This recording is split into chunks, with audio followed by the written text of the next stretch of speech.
మరి మంత్రివర్యులు మాజీ మంత్రివర్యులు మన జగదీశ్వర్ రెడ్డి గారు ఒక్కడే ఊరు మా జిల్లాలో పాపం ఆయన ఒక్కడే బాధ అనిపిస్తుంది. బాధ ఒక్కడే అధ్యక్ష. ఆయన అంతకుముందుకేమో 12 మంది ఉండే 12 పోయి ఒక్కడే అయిపోయాడు పాపం. ఎమ్మడే ఎవరు లేరు. అంతకుముందుకున్న మా ఎమ్మెల్యేలు కూడా తీసుకుపోయినరు.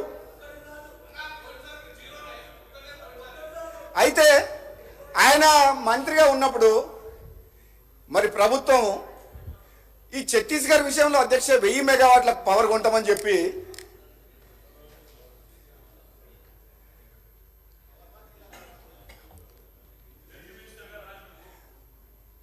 అప్పుడు 1000 మెగావాట్లు కొంటామని చెప్పి తక్కువ ధరకు అగ్రిమెంట్ చేసుకున్నారు అధ్యక్ష.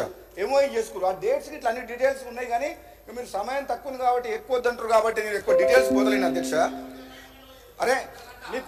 నేను ఓవరాల్గా చెప్తా. మీరు మాట్లాడుతున్నది ఏం అంటే మీ నిర్లక్ష్యపూరితమైన బాధ్యతారహిత నిర్ణయాల వల్ల 1000 కోట్లు పవర్ సెక్టర్ అప్పుల పాలైందని చెప్తున్నా అధ్యక్ష. డీటెయిల్గా పోతాను. మీరు వద్దన్నారు కాబట్టి ఎక్కువ సమయం తీసుకొని మిగతా సభ్యులు మాట్లాడాలి కాబట్టి. అయితే అధ్యక్ష ఛత్తీస్గఢ్లో power purchase agreement MOE sign చేసిండ్రు. మళ్ళా ఆ కారిడార్ పవర్ గ్రిడ్ కోసం డబ్బులు కట్టిండ్రు. 2 సంవత్సరాల పాటు ఈ ప్రభుత్వము కరెక్ట్గా డీల్ చేయలేదు అధ్యక్ష. గవర్నమెంట్ తోటి టైంకు పైసలు కట్టలేదు. అగ్రిమెంట్ ఎంటర్ అయిన తర్వాత తక్కువ రేటుగా కరెంట్ తీసుకున్నారు. అగ్రిమెంట్లకు ఎంటర్ అయిన తర్వాత సంబంధిత అధికారులు కావచ్చు, మంత్రి గారు, ముఖ్యమంత్రి గారు కావచ్చు, బాబు బాధ్యతారహితంగా 1 మినిట్ సంజయ్ రెడ్డి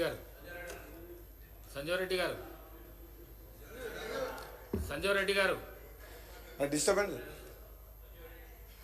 అధ్యక్ష.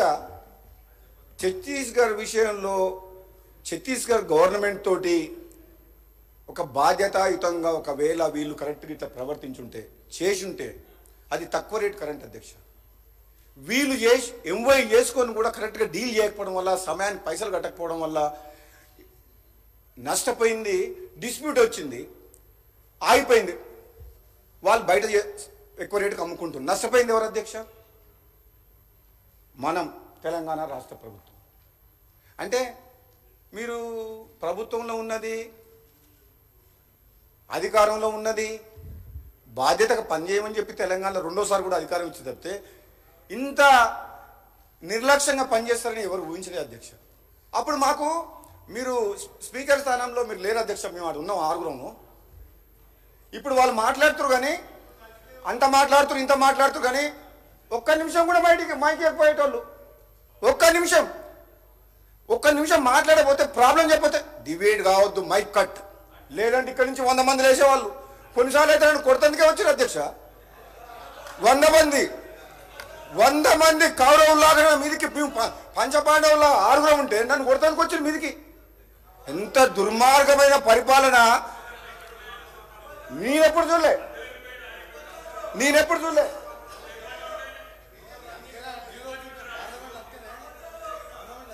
అధ్యక్ష నేను ఎంపీగా పనిచేసిన మా భువనగిరి పార్లమెంట్ ప్రజలు ఓటేసి గెలిపించినందుకు 60 ఏండ్ల కళ తెలంగాణ పోరాటంలో, తెలంగాణ ఉద్యమ సమయంలో పార్లమెంట్ సభ్యునిగా తెలంగాణ కోసం కొట్లాడుతుంటే మా సహచర ఎంపీలతో పొన్నం ప్రభాకర్ మేము కొట్లాడితే నా జీవితం ధన్యమైపోయింది.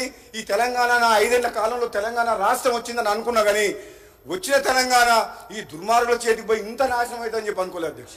ఇంత ఘోరంగా అధ్యక్ష. ఏమాట నన్ను మీరు అన్న మాటలు పోయిన అసెంబ్లీ రికార్డు చూపిస్తా. నన్ను ఏమన్నారు, ఏమేం మాట్లాడినారు అధ్యక్ష?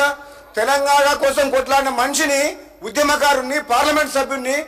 నాకు 3 హౌస్లో పనిచేసిన అనుభవం ఉంది అధ్యక్ష. పార్లమెంట్లో